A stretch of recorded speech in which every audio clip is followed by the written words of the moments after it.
Eyewitness News. Be there as it happens. Citi News.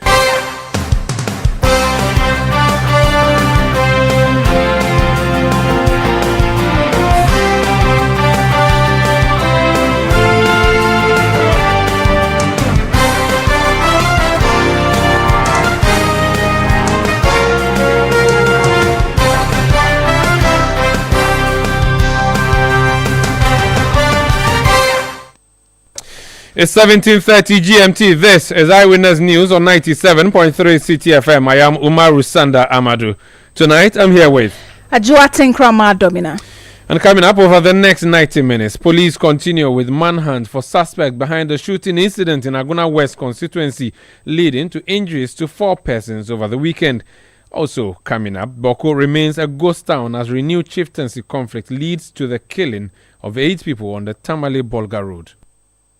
Now, if this is my position and this whole thing has flared up on my face, what should I go and tell the people? And as we speak now, no statement from my party, no statement from my government.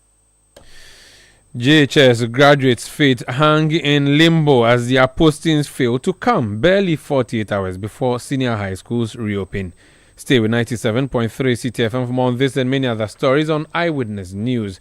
And we also have business news in the next 50 minutes here on Eyewitness News. The show is live across Ghana on a number of affiliate stations, including in the Western region on Premier 100.5 FM in Takrady and Beach 105.5 FM in Takrady. In the Bono region, we are on Greener 95.9 FM in Sunyani. If you go to the Ashanti region, we are on Orange 107.9 FM in Kumasi. In the Eastern region, we are on Right 90.1 FM in Somanya. If you go to the Volta region, we are on Holy 98.5 FM in Aflao. In the Northern region, we are on Dasuma 99.1 FM in Yendi. In Upper East, we are on Word 88.3 FM in Zwarungo. And in the Upper West region, we are on Bugli Radio 88.6 FM in Wa. You can join us also by going to our Facebook link and also on our YouTube link. The show is interactive. You can send your messages on 0549 986 996, 0549 986 996. Alternatively, go on Twitter, now known as X, and send your messages there. My handle is at Umaru Sanda. You can also send your message to at Citi973. We settle for details of our stories, and the first one is coming from the Central region, the Agona West constituency. Over the weekend, there was some disturbing news coming from there. A gunshot was fired. And this has to do with rival groups. The rival groups are, one, the NPP Member of Parliament for Agona West, Honorable Cynthia Morrison, on the one side, and the person that the NPP has chosen as its parliamentary candidate in that constituency, Chris Arthur. The supporters of these two personalities have been at each other's throats, not literally. And over the weekend, there was a gunshot. Both sides accused the other of being behind this particular gunshot. So the Member of Parliament is Honorable Cynthia Morrison. She's joined us on the line. Madam, you're welcome to Eyewitness News. Apologies, I've lost the Gomoa West Member of Parliament. We'll try to re-establish connection with her. She's the NPP Member of Parliament for that particular constituency. She has decided to go as an independent candidate.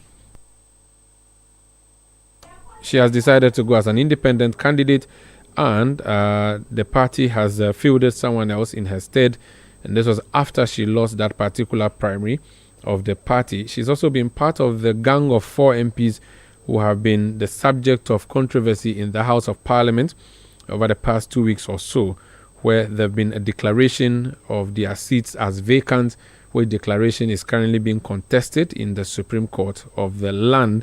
So that issue being dealt with on the one side. There were also earlier rumors about she rescinding her decision to run as independent. She has come out to say that that is not true. She's running as an independent candidate. And over the weekend, we've been picking up lots of disturbing stories. Let's hear from supporters of both the Honorable Cynthia Morrison and her competitor in the NPP, Chris Arthur. We expect the police to do a thorough investigations into this matter to get the perpetrators into book. And we believe that when this is done, there will be peace. There will be peace. The peace that we are enjoying in Agona West will continue. Is one of the bodyguards of Cynthia Morrison and a key supporter of Cynthia Morrison. And he is the one who threw the alcoholic drink onto the driver of the bus or the van that is part of the campaign tour of Honorable Christopher Atta. Telling the people of Agona West is that let's all, the supporters of NPP, the supporters of Christopher Atta, the sympathizers of the NPP, we are saying that everybody should remain calm. Chris Atta is winning the elections. In fact, after the incident, the MP has been very worried. She's a woman. She has affection for her constituents, and she thinks that this is not the way to go. So, in fact, she has been very much worried. And we are calling on the police to take charge of this investigation. We are calling on the police to bring the perpetrators to justice. We want the truth to be established so that at the end of the day, everybody can go about his campaign normally. This will not deter her from going on with her campaign. She's going to progress and touch base at every electoral area, every home, every nook and cranny of this constituency. And inshallah, her third term is ordained from heaven.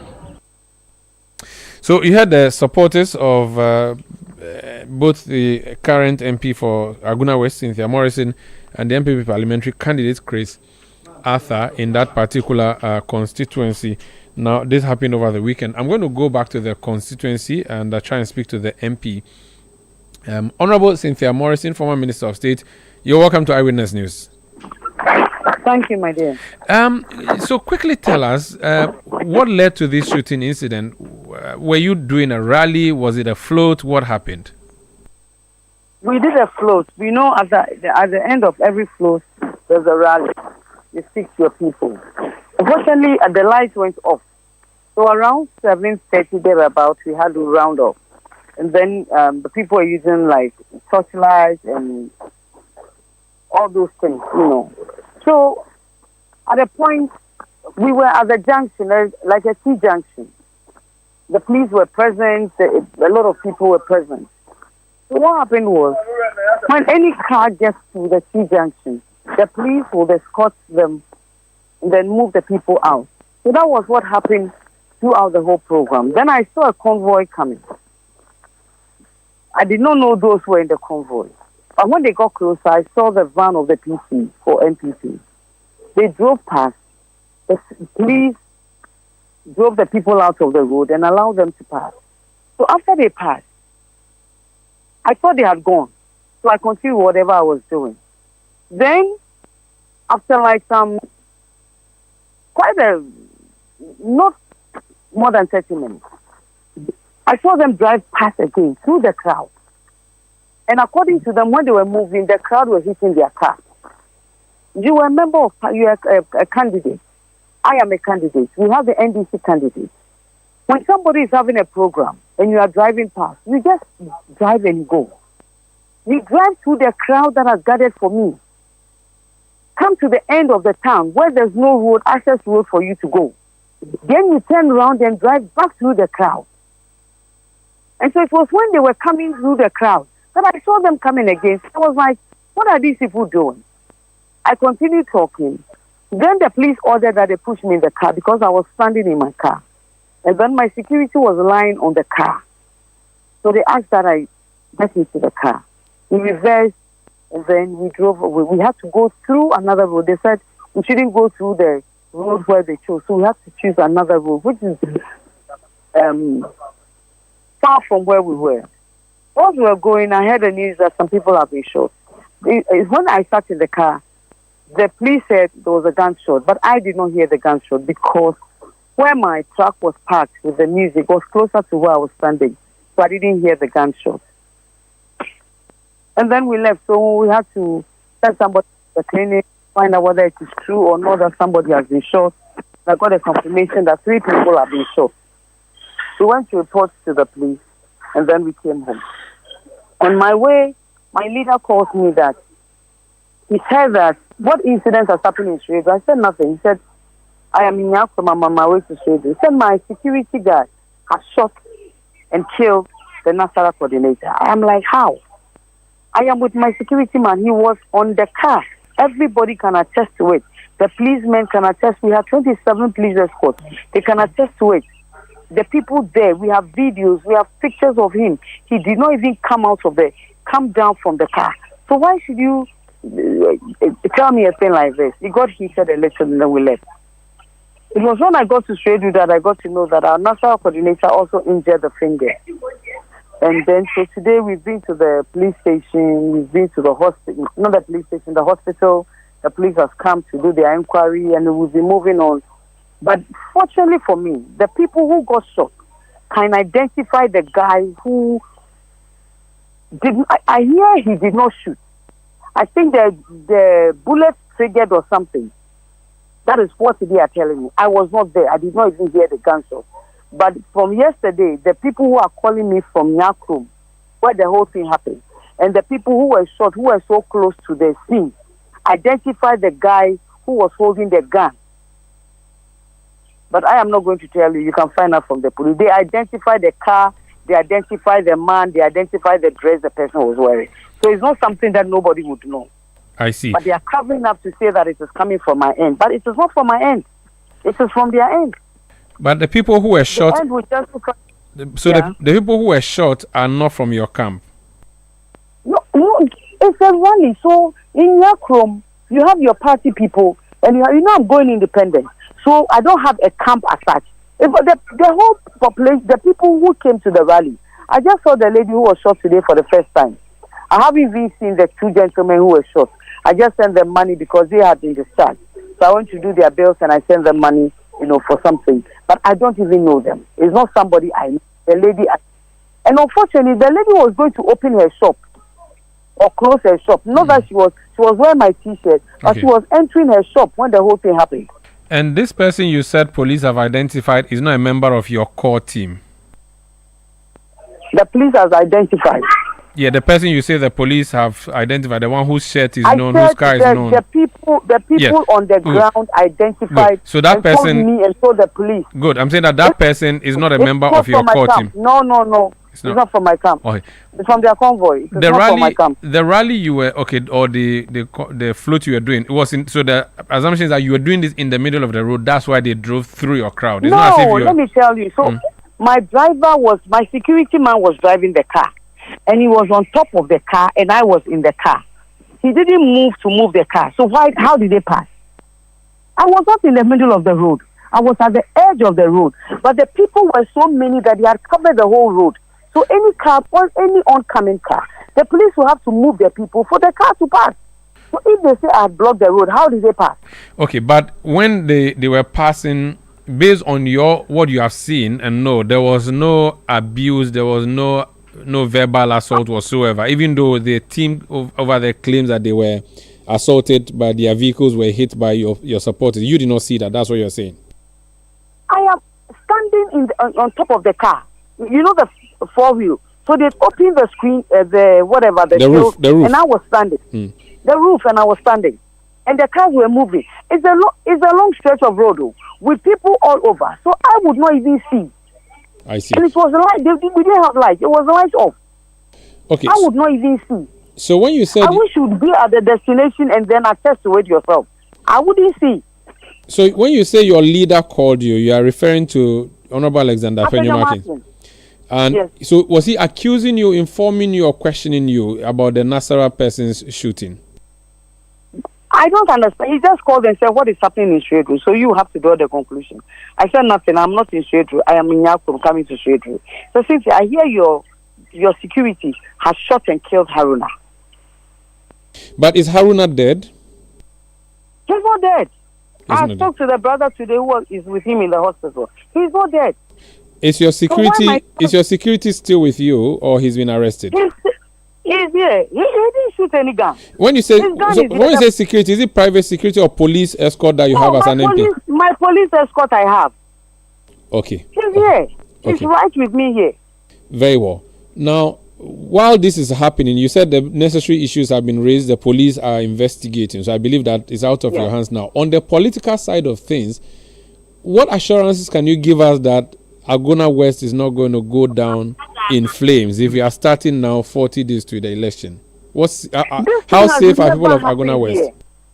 Me, I know it's because of my independence. They want to intimidate me, but that will not work. Because what we do yesterday, from where I drove, I passed through Bobikuma. You can call NDC. They were having their program there. We passed through. My people, we all had to pass through that route. So the buses that accompanied me to Nyakrum, they all passed through Bobikuma, where NDC was having their rally. And my lady, she's standing here, tells me that the people were hitting the car and they were all jubilating and dancing, bang, bang, bang, away, and things like that. That's what they did.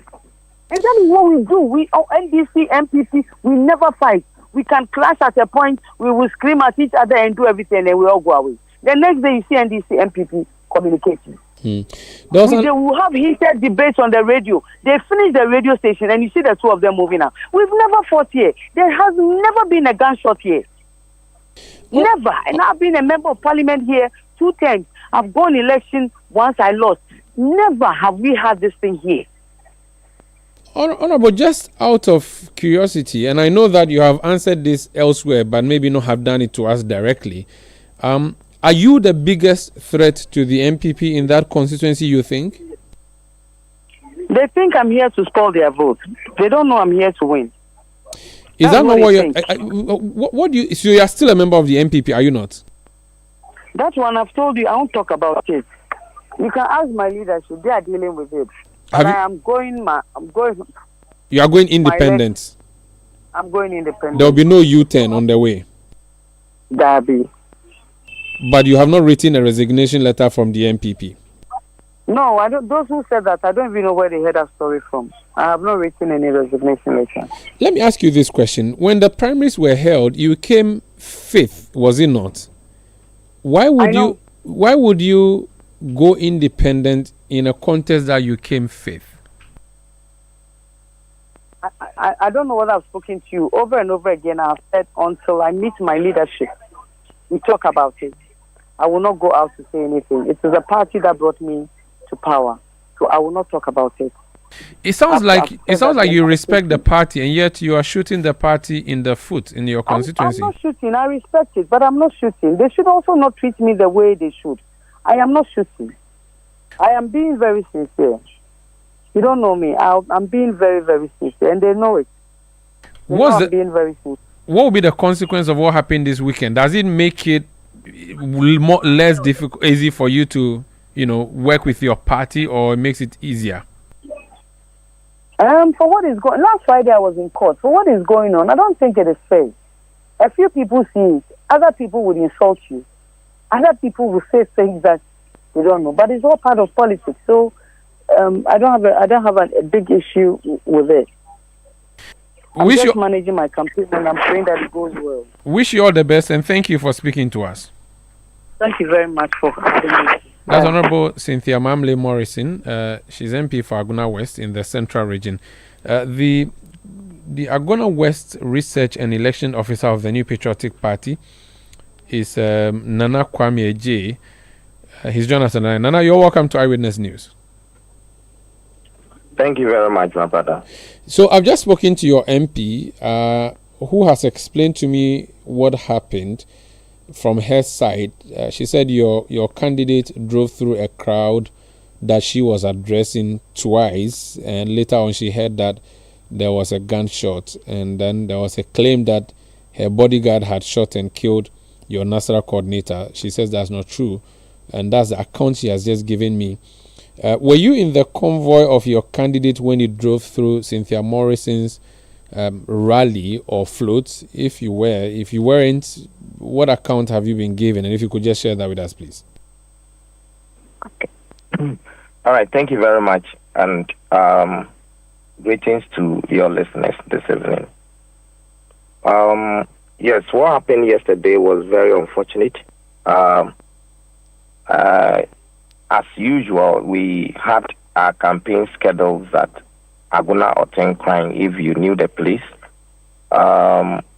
you use Agona Nyakrum before going to Otenkrine. So we had another schedule at Agona Nyakrum, and then 1-2 at Stradbrook in the evening. So we started from Agona West. So after the program, it was a very successful program. The participation was very massive. We had a very successful program yesterday at Otenkran. So on our way to the Nyakrom program, when we got to Nyakrom 4 Junction, there's a place called 4 Junction. And because of the damaged bridge, that is the only place you could use to leave Nyakrom or enter Nyakrom Township. And the 4 Junction was the exact place that Honorable Cynthia Morrison was having her program. And that is the only route we could use to go to Swedru. So when we were approaching there, we realized that the crowds was there. So we didn't use that route. We used the other route to go and meet the Nyakrom schedule. After meeting the Nyakrom scheduled meeting, we had no option than to use that route to Swedru. And so on our way to the junction, we were informed by the police that we should exercise patience, so they cleared the road for us so that we could pass through. So we stood there for a while, and then the police gave us the green light that we could come.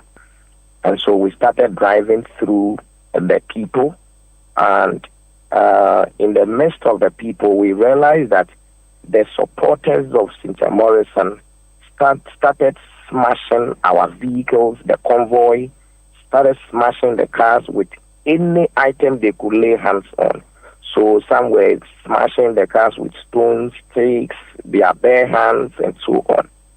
So looking at that, we came forward a little, and then when we go to the junction exactly, one of the supporters of Cynthia Morrison, who is identified by a driver of one of our convoys, that is a van. We had a van in the convoy, which is carrying about 30 of our people, of our supporters in the van. This guy threw a glass containing alcoholic beverage onto the driver. And had it not been maybe, let's say, let me say, the intervention of God's protection, it could have resulted in something else. And just after that, the national coordinator of the constituency, Haruna Rashid, his car, which the PC was in, was smashed heavily.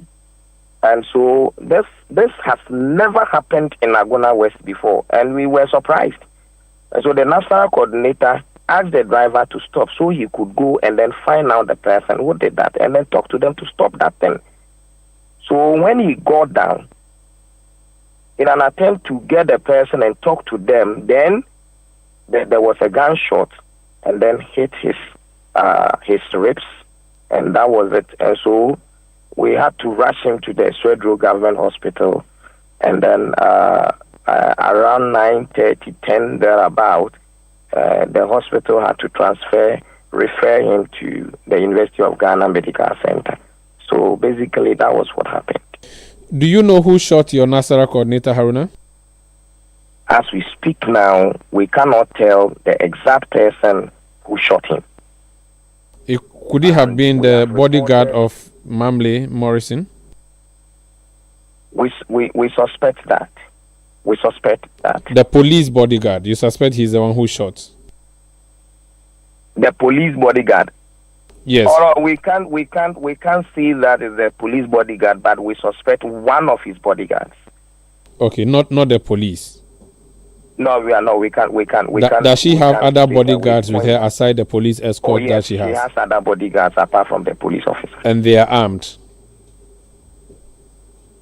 That I can't tell, but I know the police officer is armed. So if there's a gunshot from her guards, it can only be the policeman who has a gun. Or probably one of their bodyguards had gun, but we can't tell. Gun is not something that you wield and then you show it to the general public that I have a gun and those things. So even the police officer, his gun, if he does not tell you that he has a gun, it will be very difficult for you to determine. But based on everything you have gathered, you cannot pinpoint to anyone who did the shooting and where the shooting came from and who the target was. For the shooting, we can't pinpoint a particular person, but looking at the actions that led to the shooting, then we are convinced that it is coming from the camp of Honorable Cynthia Morrison. Okay. So after that, the police are investigating, of course. What's your impression of how the police is investigating this matter or dealing with this matter so far? I just left the police station with a team because we have some of the team dispatched to the current location of Aruna at the UGMC, and so some of us are behind and then taking care of the situation and then the necessary things to be done. And so I just left the police station and we've gone there. Yesterday we lodged a complaint, so we just left there. They took our statements and met the regional police commander, the regional crime officer, then the divisional commander, and as well as the divisional crime officer. So we've had some engagement, and we are expecting the police to act according to or to act objectively. How much of a threat is Cynthia Morrison to your campaign in the constituency? As a matter of fact, she's not a threat to us because this is the same person we went into contest with. During the primaries, we had 5 candidates. There were 5 candidates. Our current PC was one of them, and then she was the incumbent, and she lost the elections abysmally. She was the last person. She was the last in terms of the number of votes secured by the various aspirants, and so she's never a threat. That was an indication that she's lost her popularity already, and that cannot be a threat to us. It is not a threat. She says she does not understand why she should lose force Crisata. And so that is the reason why she's contesting, just not to win the elections, but to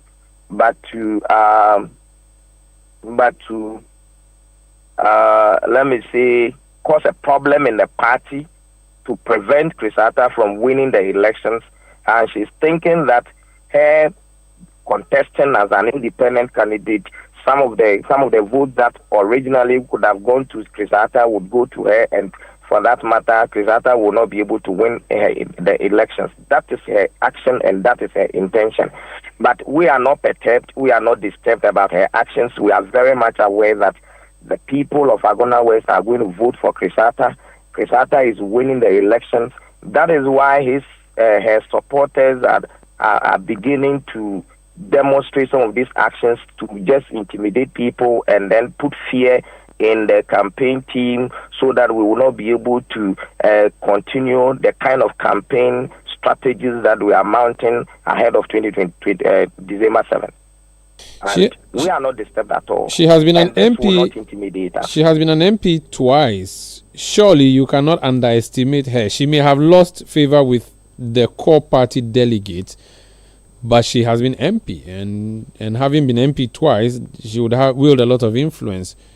You should be worried, and that could be the reason we saw all those reports that came out earlier suggesting that she had rescinded her decision to go independent. Clearly, you are a worried party. Well, I am not too worried about that because when you followed our elections carefully in 2016, she won with a margin of about 11,000 votes. However, in 2020, what did we see? She won with a margin of 2,800 votes. So we had a drop of about 8,000 votes, 8,000 or 9,000 votes. And so it's also an indication that she lost her popularity even in 2020, let alone 2024. And so those of us who are closely working with the party and actively involved in party activities, we are very much aware that if we had presented Cynthia Morrison for the 2024 election, we would have lost the election. And that is the more reason why the delegates voted against her. And she did everything possible. She did everything possible to win, and she was even the highest bidder. Yes, she lost the elections, and it was a free and fair election. Let me state that the elections was very transparent. It was free. It was fair. Everybody, every delegate in the album had the opportunity to vote without any duress, and then every delegate, no delegate was denied vote. And so everything, the album we used for the constituency elections was the same album we used for the presidential and the same album we used for the parliamentary primaries. Everything was clear, everything was transparent, and she lost abysmally. And so, my brother, it is not a threat to us at all. Very well, thank you so much, and wish you all the best. Welcome. Thank you too. That's Nana Kwame J. He's the Agona West Research and Elections Officer of the New Patriotic Party. This is Eyewitness News on 97.3 Citi FM. So there's a police statement on that, and the statement says the Ghana Police Service is investigating a shooting incident that occurred during political campaign activities in the Agona West constituency of the Central Region on the evening of Sunday, 27th October 2024. 4 individuals sustained injuries during the incident, with 2 treated and discharged, while the remaining 2 are still on admission receiving medical care. The police have been actively working on the case throughout Sunday night when the incident happened, and are closing in on the perpetrator to get him arrested to face justice. This is Eyewitness News. Eyewitness News. Be there as it happens.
voice be heard on Eyewitness News on Facebook at facebook.com/Citi97.3, Twitter at twitter.com/Citi973, and Instagram at instagram.com/Citi973 with the hashtag Eyewitness News. Yeah, welcome back. Let's stay on stories related with security, this time in Bawku. And the Member of Parliament for Zebila, Kletos Avoka, has accused the government of being complicit in the renewed Bawku chieftaincy crisis over its failure to act proactively. Speaking to Citi News, a Zebila MP, who is also a Member of Parliament Security and Intelligence Committee, says several attempts to get the government to take proactive measures in dealing with the conflict have proven futile, accusing the state of insincerity in resolving the quagmire. This current crisis in Bawku could have been averted. It could have been prevented if the government lived up to its responsibility, if the government demonstrated sincerity and commitment to have peace in Bawku, if the government was sincere in what they are doing. Do you think they've not done that? They have not done that. It was here. On a Monday or Tuesday a week ago, before the fugitive Alaji Bagre went to Bawku, I called National Security Minister. I talked to him, me and two other lawyers who are Kusasis. I talked to the National Security Coordinator, Mr. Asomani. I talked to the Attorney General. I said, look, what are you doing about the case that the Court of Appeal in Kumasi had granted? They said they were making an appeal. They were filing an appeal against that decision. Fine. We saw they actually went ahead to file the appeal. We said that the appeal does not operate as a stay of execution. So you should do something beyond filing an appeal. So we suggest that the Court of Appeal said that, look, it is a magistrate court that can that can grant the warrant of arrest, not the High Court that you people had done. So if you accept that, then talk to your AG's office in Bolgatanga and let them get a fresh warrant of arrest from the district court. Finished. They say, okay, they are looking at that scenario. They will do that. If they had done that, Abagre wouldn't have gone to Bawku. If they had done that, if they had taken the advice that we gave them, and we didn't even need to give them advice, they, as national security personnel, should know that it's a security matter. And that as soon as the man enters Bawku, there will be conflict, there will be crisis. Do you understand? And they didn't. Surprisingly, I traveled after that engagement. I traveled outside the country. Then, for whatever reason that they have, they withdrew. They wrote to the Court of Appeal, withdrawing the notice of appeal that they had filed. For whatever reason, they withdrew.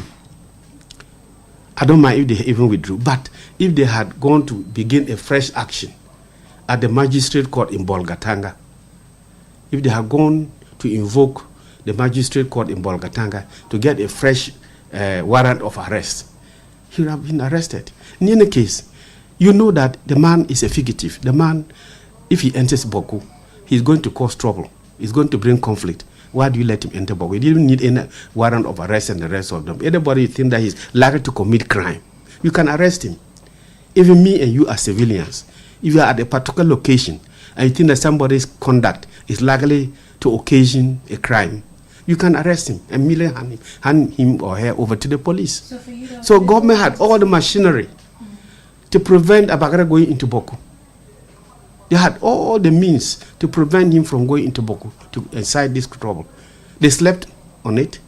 Either they are complicit in this matter, they are either complicit, or it's inefficiency, incompetence, or lackadaisical, or whatever adjective you can ascribe to it. We have lost about 12 lives in Walla Walla stretch alone. A few would have died in Bawku that we may not know the details. Why?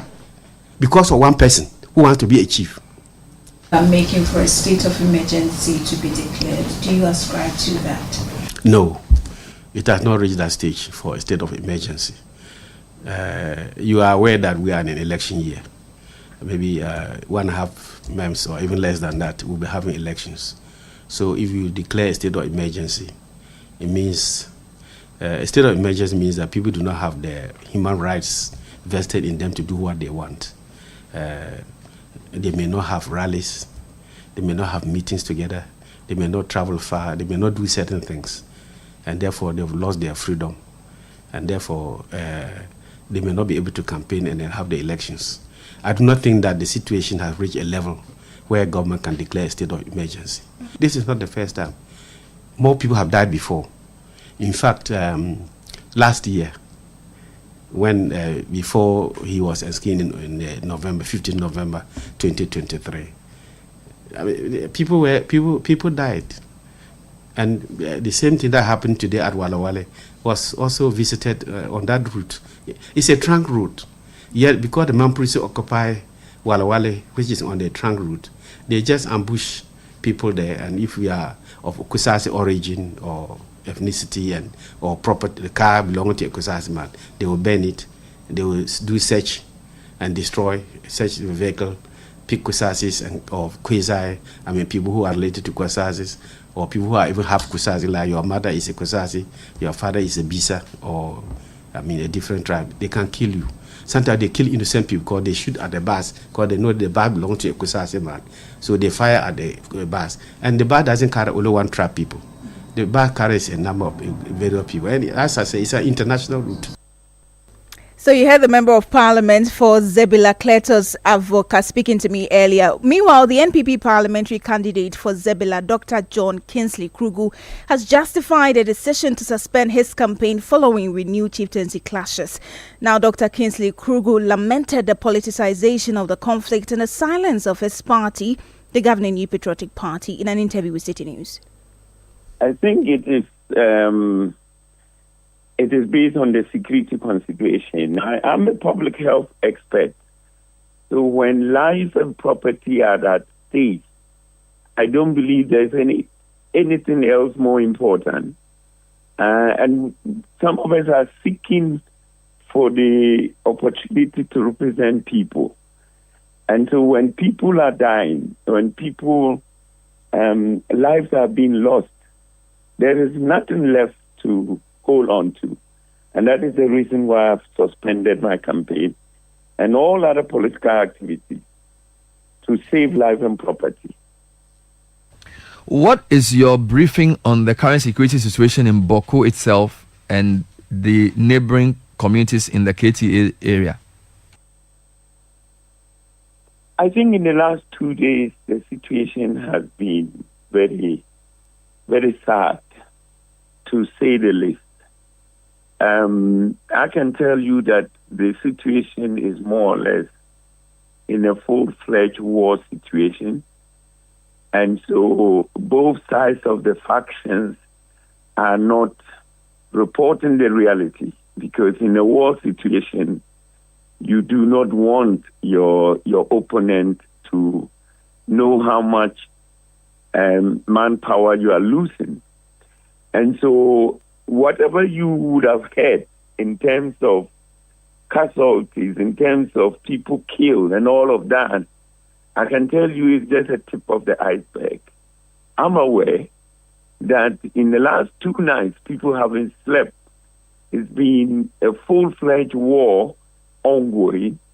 Now you have a situation where you literally have 2 factions chiefs living next to each other. You know, Bawku is not a big town. And each side is aiming at getting to the other person, you know. So you have what in the words of the government, an illegitimate and,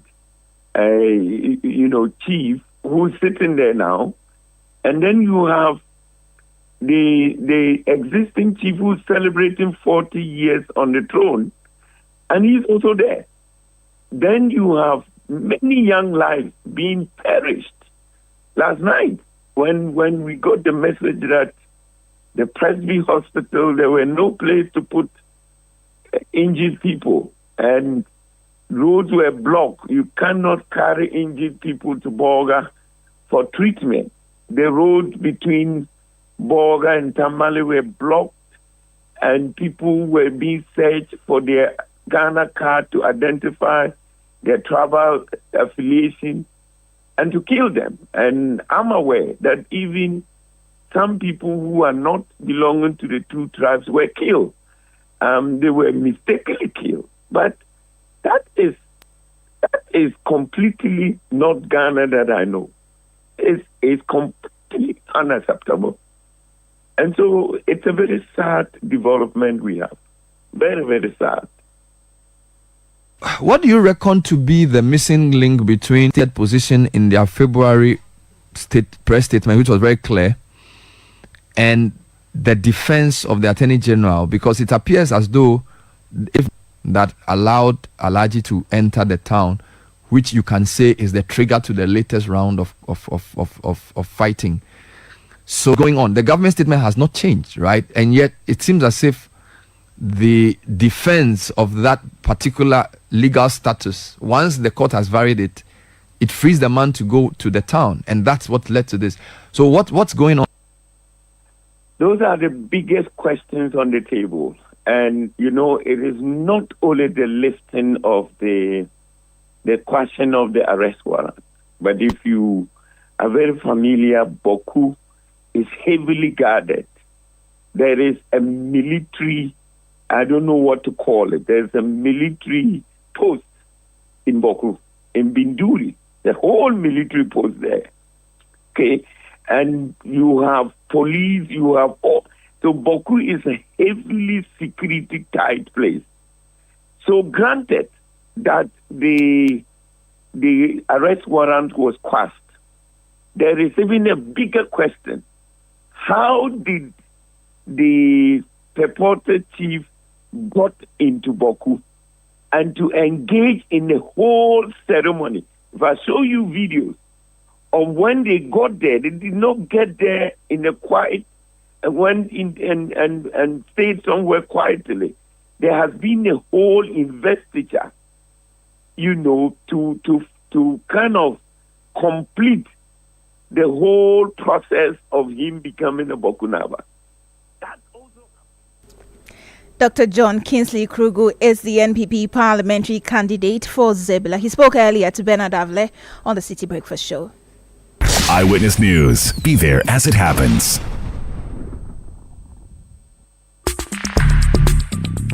Let your voice be heard on Eyewitness News on Facebook at facebook.com/Citi97.3, Twitter at twitter.com/Citi973, and Instagram at instagram.com/Citi973 with the hashtag Eyewitness News.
Facebook.com/Citi97.3, Twitter at twitter.com/Citi973, and Instagram at instagram.com/Citi973 with the hashtag Eyewitness News. You're welcome back. This Eyewitness News on 97.3 Citi FM. Let's talk about education now. The senior high school students, Form 1, are supposed to resume school on Wednesday. But as we speak, they don't know which schools they are going to because the computerized school selection and placement system portal is yet to be opened. They don't know which schools they have been posted to and what courses they are even going to study. Kwesi Kwatin is the spokesperson of the Ministry of Education. He's joined us on the line. Sir, you're welcome to Eyewitness News. Thank you, and a very good evening to you, Umaru. Good evening to you. The last time we spoke, you were not a lawyer. Tonight, you are a lawyer. Congratulations on having been called to the bar. Thank you. Great. I'm grateful. Very soon, you start calling me senior. No, I'm already calling you senior. You're a big man. We'll bring case to you so that you solve for us. But my first case to you would be a case that I am bringing as a class action on behalf of all students who have finished BECE this year.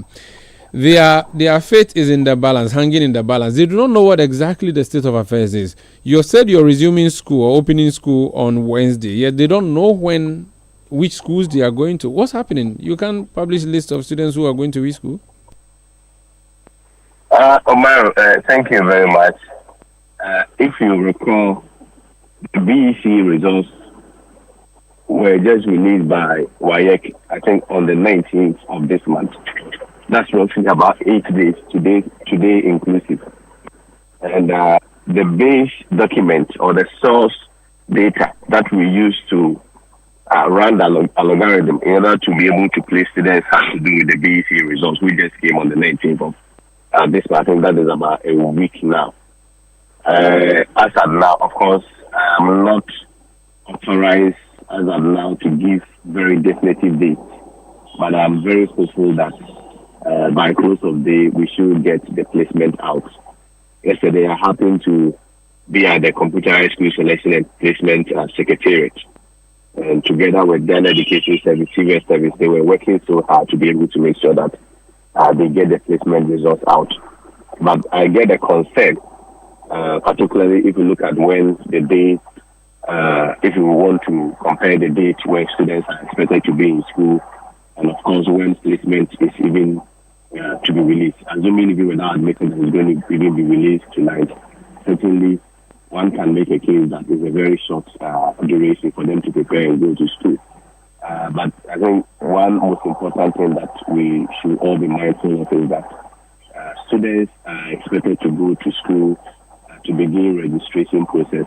And of course, beyond the registration process, also go through some orientation at their individual schools. And of course, then prepare themselves to set or get themselves set to be able to start full academic activities. So it is not, if you do not go to school on the 30th of October, you will lose your admission. No, your admission will still be intact. But they are expected to be in school from the 30th to begin the registration process. Beyond that, if you recall, recently we've also published what we call the harmonized prospectus. And what the harmonized prospectus seeks to do is also to take away some of the time that parents ordinarily would have traveled to school, get the prospectus, travel back home, and then prepare before they take their awards back to school. So the harmonized prospectus is also to take away some of the days. But the assurance that I'm giving is that I am very hopeful that today they are going to get the placement results out. And even beyond today, as and when they prepare to go to school, full academic activities is not going to start on Wednesday. Usually, the tradition has been that usually the first week, the second week, they go through the registration and orientation process, familiarize themselves with their school environment, then somewhere the following weeks, sometimes a couple of weeks, then full academic activities begins. So the day is over, at least for you, those in the public office. Are you sure you can release this posting tonight? The day is over. No, we are still working. When matters bordering on the school placement is we work 24/7. I know, but the GSS 3 students who have just finished, they would be sleeping very soon, which means we should give ourselves up to tomorrow morning. We can't keep saying by the end of the day today. The day is over, practically. Yeah, I mean, largely, if you look at it from the working time duration, the day is over. But the most important thing is that first of all, the assurance is that we will get the results ready. Why are you then tying yourself to the Wednesday reopening? Why don't you postpone the reopening? If you recall, particularly when GES brought this academic calendar, there were concerns that were raised, even with respect to those who are already in school. But if you recall the explanation that we gave to the public, it was all part of the processes to reverse the calendar back to the old system that we used to have. Post-COVID, post-2020, we have been taking steps to be able to realign the academic calendar. So you have good intentions, but it appears practicalities will not allow you. Why don't you hasten slowly then? Yeah, I mean, it is a more reason why, in terms of the full academic section, there has been some level of liberty or relaxation with when students are supposed to start their academic activities. So ordinarily, one would have expected that when they get to school, they begin full academic activities. But this time around, we are making it a period of registration and orientation so that, students can have adequate time, prepare while they are in school, and then get ready for their full academic activities. But, most importantly, if you are also even unable to go to school, for instance, on the 30th, you can go the following day, the subsequent days. But the whole idea is that we should be able to get our students in school, particularly maybe within the duration of a week or two, get them acclimatized with the school environment, having also gone through all the orientation and registration process, then they can begin full academic activities. Mr. Watson, I know you left secondary school many years ago, but let me remind you, Form 1, you have to buy chop box, trunk, uniform. In my case, Temasco, they made us buy ahinima and all those things. Gary, you have to get your books and all those things. I know free SHS is there, but there are so many things that are not free in SHS. If you are now going to announce the schools to the people by tomorrow and tell them that they should show up by Wednesday, that puts the parents in a very difficult position. And at the time that you are campaigning on free SHS, where you've paid for airtime, we are playing adverts for you that free SHS is a good policy. You do not think that this your final last minute 11th hour decision is going to hurt your own successes in free senior high school? Generally, we also have to be a bit open and, if you like, even fair to ourselves, and also appreciate the foundation and the basis upon which, this timetable came into being. That is all part of the efforts to streamline the calendar. Other than that, we are never going to get a calendar again. As of now, if you recall last year, even this year, I think students wrote WASI in July, August. This year, we wrote even in August, September. And it's part of the contributory factors that is even causing all these inconveniences. If you look at students having to take up admissions into, universities, at the end of the day, we are very much aware that it used to be September. But this time around, some universities are even taking admissions around January. Of course, coupled with the fact that even, if you look at our association within the wire community, they will have to print different exams questions, solicit or get all examiners differently, organize them for us, which also comes with an extra cost. So we agree that there is going to be some level of inconvenience, particularly even if you get to know your placement results today. But you see, if you also want to maybe do the analysis well, previously, parents will have to travel to, let's say, a school. If, for instance, you are staying in Greater Accra region, you have to travel to a school, let's say, in maybe Upper West to get your prospectus, come back home, prepare, and then before you are able to take your work to school. This time around, we have a comprehensive national harmonized prospectus, of course, with much reduced items. For instance, if you are looking at even these students, you don't necessarily need more than 1,200 cities to be able to procure items for your child or your work to go to school. And this prospectus has already been within the public space. So our expectation and understanding is that a lot of parents would even be preparing even ahead of time before the placement results is released. Thank you so much. But now the day is over. I wish I could sing that for you. Let's hope that by tomorrow morning we'll see. I'm also hoping that we are able. You have no right to hope. You are duty bound to produce that. I can hope, but you must give an assurance that you deliver. At the point where I'm not authorized to give definitive days, I can also be very hopeful that today we should get the placement results out. Very well. Thank you so much for speaking to us. That's Kwesi Kwatin. He's a spokesperson for the Ministry of Education. This is Eyewitness News on 97.3 Citi FM. We'll return with business news and then point blank. Please stay with us. Let your voice be heard on Eyewitness News on Facebook at facebook.com/Citi97.3, Twitter at twitter.com/Citi973, and Instagram at instagram.com/Citi973 with the hashtag Eyewitness News.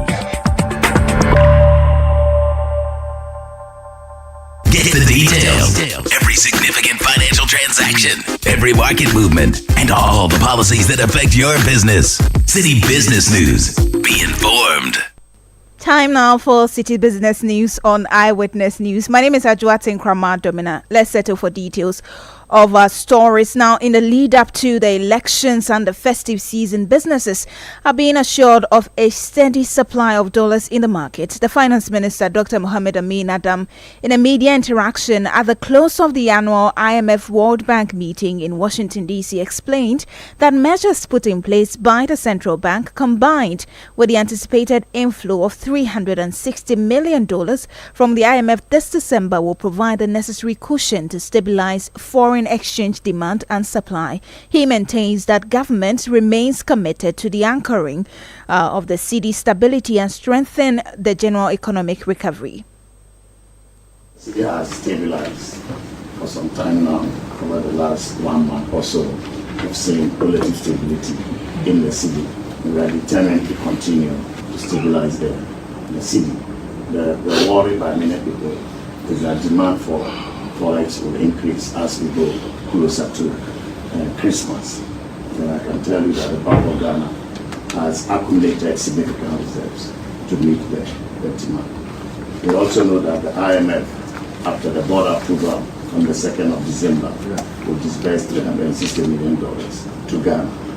We are working with the World Bank also to disburse another $300 million under the DPO series. And so, in addition to what the bank has already accumulated in reserves, we're expecting these flows, forex flows, which certainly will help in stabilizing the cedi further into next year and next year. Finance Minister Dr. Mohamed Amin Adam there. Away from that, a former Director of Business Operations at Dalex Finance and Leasing Company Limited, Joe Jackson, has been appointed as the new Chief Executive Officer. This appointment follows the Bank of Ghana's confirmation of Mr. Jackson as CEO, effective immediately. Bringing over 20 years of experience in the financial technology sector, Joe Jackson has a proven track record of leadership and innovation. As CEO, he will guide the company's strategic direction, prioritizing growth, innovation, and customer experience while ensuring compliance with the highest regulatory and operational standards. Mr. Jackson's appointment comes at a crucial time for Dalex Finance as the company seeks to expand its product offerings and enhance its digital solutions to better serve its clients. Away from that, some business associations are urging the Ghana Revenue Authority to absorb the costs associated with the new digital excise stamps machines to improve tax compliance. Their concerns come on the back of the GRA's move to ensure the digital excise stamp machines are procured and installed by the manufacturers themselves. Now, while the association supports this initiative, they argue that the procurement and installation of these machines should be funded by the GRA to alleviate the financial burden on businesses. John Awini is Executive Chairman of the Food and Beverages Association of Ghana. GRA is at liberty to do that, enhance tax compliance, to also increase their revenue mobilization. But they don't have to do that at the expense of the manufacturers, just as ECG introduces new machines from time to time, but not at the expense of consumers. So the GRA can also go procure new machines, install at the manufacturer's premises when they find it necessary, at their full cost, at the full cost of the GRA, at the full cost of government, but not at the expense of manufacturers. It is not the duty of manufacturers to go look for digital machines, install at their own cost, and so as to enhance tax and pay taxes again to the government. You heard the Executive Chairman of the Food and Beverages Association of Ghana, John Awini. Now, Promasidor Ghana, a leading food manufacturing company, has appointed Festus Tete, the current CEO of Promasidor Ghana, as the CEO for ECOWAS, excluding Nigeria, effective immediately. In this new role, Mr. Tete will oversee operations across the rest of the West Africa. Additionally, the group has appointed Sameh Sadoui as the new Chief Executive Officer for Ghana, effective January 6, 2020. 2025. Now, he brings extensive experience from his previous positions as commercial director for Promasidor in both Algeria and Ghana, where he received remarkable results. In a corporate communique, the group commended Festus Citi for his significant contributions to the robust growth of Promasidor Ghana, highlighting the various leadership roles. And before we go, Chief Executive Officer of the Ghana Investment Promotion Center, Yofi Grant, has indicated that strengthened private-public partnership will serve as a catalyst for transforming Ghana's economy. At the 21st edition of the Ghana Club 100 Awards, Yofi Grant observed that despite global challenges, Ghana's economy was showing great signs of resilience, with the private sector playing a pivotal role in holding the economy. He emphasized that enhanced collaboration between the public and private sectors will drive significant economic progress. Daniel Sakite has a wrap of the awards.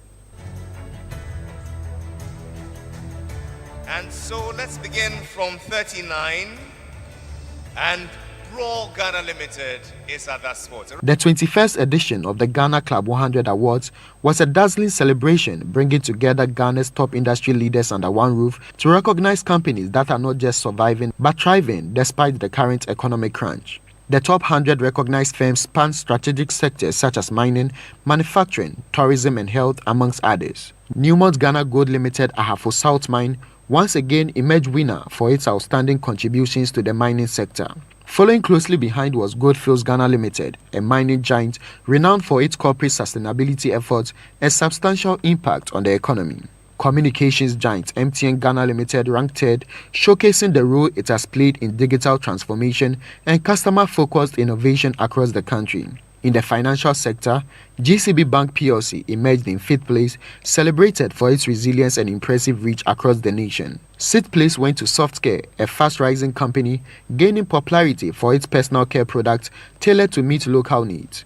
Executives from Newmont Ghana Gold Limited Ahafo South Mine, after clinching the top award, promised continued success, expressing gratitude for the recognition. Done this over and over again, and we're going to do it again. And next year we're going to do it here, and hopefully once again it will be a back-to-back. Just like Real Madrid does, it's back-to-back. Thank you. The Ghana Club 100 Awards celebrated more than just rankings. It underscored the vital role these companies are playing in advancing Ghana's economic agenda. Ghana Investment Promotion Center CEO Yofi Grant emphasized in his address that public-private partnerships will be crucial in transforming Ghana's economy. Seeing the transitions in the Ghana Club 100 and seeing that over the past few years, even the top 10 has been transitioning. New companies are coming in, and the traditional companies that we thought were the champions are moving below 10. I am convinced that there's a lot more that can happen. I'm convinced that the private sector, in partnership with the public sector, will be the real impetus and movement of our economy. Chief of Staff Akosia Frema Osewapare, who graced the occasion as guest of honor, rallied Ghanaians to continue supporting local businesses by buying locally and taking pride in local products that will ensure that companies thrive beyond the local scene. Let us be inspired, not just to applaud, but also to act. Let us together work to create an environment where every Ghanaian business, no matter its size, can thrive. You heard the Chief of Staff Akosia Frema Osewapare, ending that report filed by Citi Business News' Daniel Sakite. And that's all for Citi Business News on Eyewitness News. My name is Ajua Tinkrama. Domina. Up next is Point Blank. Eyewitness News. Be there as it happens.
This is Point Blank on Eyewitness News. Point Blank is brought to you by Kivo Pepe Moko Show. My name is Umaru Sanda Amadu. Tonight on Point Blank, we're on the campaign trail.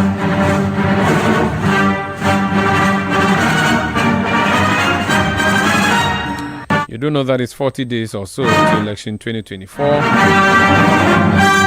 Presidential candidates and their running mates and their party executives and their parliamentary candidates are all out and about, crisscrossing the country campaigning. Let's touch base with the running mate of the New Patriotic Party, Member of Parliament for Mensha South, the Honorable Dr. Matthew Poku Prempeh. His spokesperson is Fifi Boafo. Please join us on the line. Fifi, welcome to Eyewitness News. Thank you, Sanda. How is the campaign going? Which part of the country is your candidate?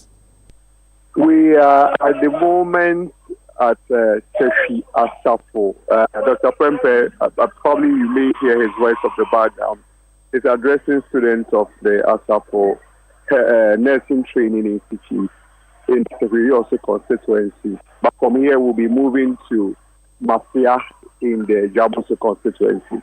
So you're in Western North. As for you, that's your personal home region.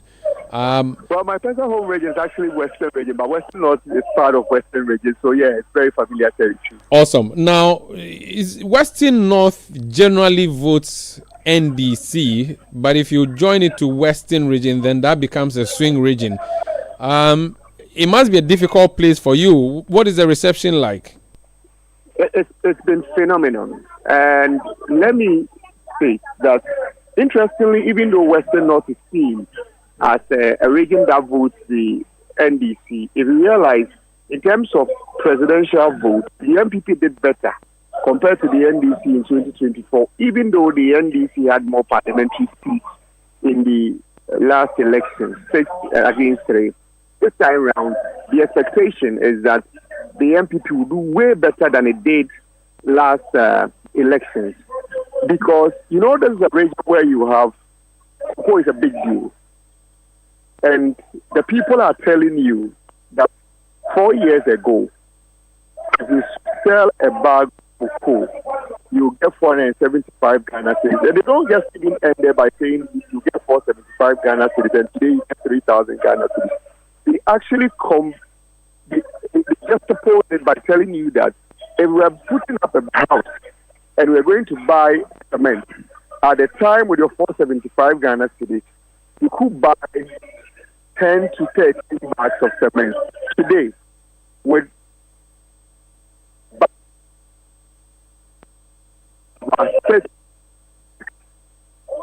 depending on where you are buying for, between 32 to 34 bags of cocoa. And if you live within this community, building houses from this cocoa is one of the big deals. So to them, it's a major thing. I was here, like just as you said, in 2000.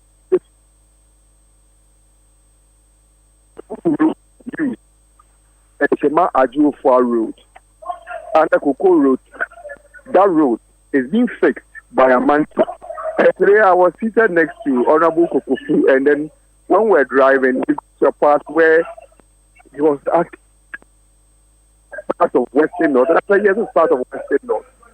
It has changed the dynamics in the region because it has cut several places because of how bad the road is. That road has been fixed. So you go to constituencies in Western North where they tell you have AstroTech for children to have access to play football in those constituencies. You have constituencies where they tell you at the end that one hospital is being built. Can you hear me? Your network is a bit troubling. I don't know what you can do about it, but I keep losing it. Is it better? Yes, please. Yes, please. Okay. So these are people who are telling you we have AstroTurf, we have cocoa price improving, we have roads being fixed, we have Agenda 11 hospital. And the important thing worth mentioning at this point is the creation of the Western North region. One chief actually said, in fact, this morning, he said he went for a meeting. Actually, also, when he was ushered into the meeting room, he was asking me. Hello, Fee, can you hear me? Fee, can you hear me? Hello, Fifi? Hello, yes, Sanda, can you hear me? Yes, the line seems to be breaking, but you can proceed. I can hear you now. Yeah, so I was talking about the chief who went to the regional coordinating council office in Severus.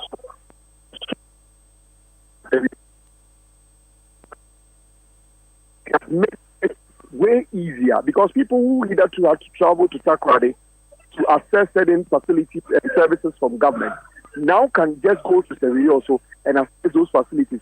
The kind of development they are seeing as a result of the creation of the Western North region for them, it's one thing they feel that yes, this is a government that they are part to enjoy the resources. So it's so far what we've been to. Hello, it appears it will be a very, very difficult interview. Fifi, apologies. We are unable to continue with this particular conversation. The line is quite tricky there. You're listening to Fifi Bawku. He speaks for the running mate of the NPP, Dr. Matthew Opoku Prempeh. They are somewhere in the Western North region, in the Sahiri also area.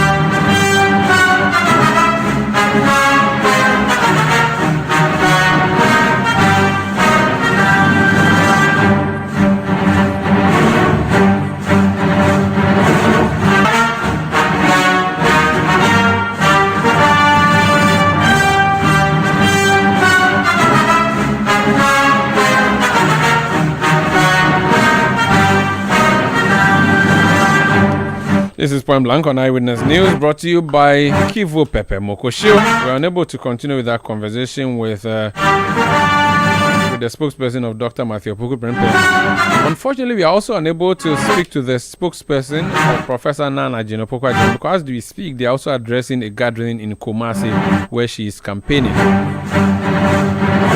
But there's some good news for us as a nation, isn't there? That good news, the bearer of the good news is our correspondent at the presidency, Sami Yafe. He's joined me in the studio. He's also my producer. Sami, you're welcome. Hi, Sanda. What's the good news for Ghana and for Africa? We have a new Secretary General who is coming from Ghana, Secretary General for the Commonwealth, Madam Shirley Ayokoboche, Ghana's current Minister of Foreign Affairs and Regional Integration. Over the weekend on Saturday in faraway Samoa, she was elected among 2 other candidates. And she was elected to be the new Secretary General of the Commonwealth, replacing Madam Patricia Scotland, who assumed reign in August in 2016. Her tenure ends in March, so Shelia Ekoboche will take over on the 1st of April 2025 as the new Secretary General of the Commonwealth. Will serve the first term of 4 years, and if there's a need for her to renew her mandate, Commonwealth Heads of State will gather again and renew her mandate. And like we do with our Black Stars, today she returned with a trophy. Yeah, quite a number of Ghanaians through to the Jubilee Lounge of the Kotoka International Airport, where they were there supporting her, predominantly people within the MPP, drumming and dancing, cheering her up. President Akufo-Addo came with her, and some senior government officials came all the way to come and, support her and then welcome her. She addressed a press conference, and the president set out her vision and goals for the Commonwealth. The recent, accusation that the Commonwealth is dead, and so she made a case why the Commonwealth is still relevant to the development of this country. And the president also spoke, and the president says that her election is a sign of victory for not just Ghana alone, but the entire African continent, because this is the first time an African is elected to that position, and a Ghanaian and a woman, an African woman, to be elected to this particular position. Thank you so much. Sami Yafe is our correspondent at the presidency. We can listen to President Akufo-Addo now, who was at the welcome party organized for Madam Shirley Ayokoboche at the airport today. The Commonwealth, as you know, is an association of 2.7 million people. 2.7 billion people. That is a third of mankind is grouped as part of the Commonwealth of Nations. We in Ghana were the first country in Africa to join this association on our independence in 1957. And indeed, in 1964, when the idea of the Secretariat was mooted, it was 3 leaders from the Caribbean and from Africa who worked together to bring the Secretariat into being. Our own first president, Kwame Nkrumah, Milton Obote, the then president of Uganda, and Dr. Eric Williams, the Prime Minister of Trinidad and Tobago. These were the 3 historic figures that came together to push the idea of the Secretariat, which today is now headed by a Ghanaian, and a Ghanaian woman. An African woman, for the first time in the history of the organization, has taken charge of it and will try to navigate the years ahead. It's not going to be an easy task, madam, because of where we are in human history, with a lot of difficulties ahead of us. But I have absolutely no doubt that you have the qualities necessary to enable you to succeed as Secretary General of the Commonwealth. So that's President Akufo-Addo celebrating his minister's appointment to the Commonwealth Secretary General. Let's hear the Secretary General herself, Madam Shirley Ayokoboche. My team and I have crossed the length and breadth of 5 continents campaigning, and the Almighty has kept us safe and sound. The labor has not been in vain. It has ended in praise. Let me thank my chief campaigner, Mr. President, first for nominating me and for actively campaigning for me. Every opportunity he had, he used it to campaign, even campaigned amongst non-Commonwealth members. Mr. P has been an inspiration and a dependable supporter throughout my political career, and I'm deeply grateful to him. He has leveraged his and Ghana's diplomatic clout for my campaign. On Saturday, when heads of government at Chogum elected me, I accepted my election with a deep sense of humility and honor.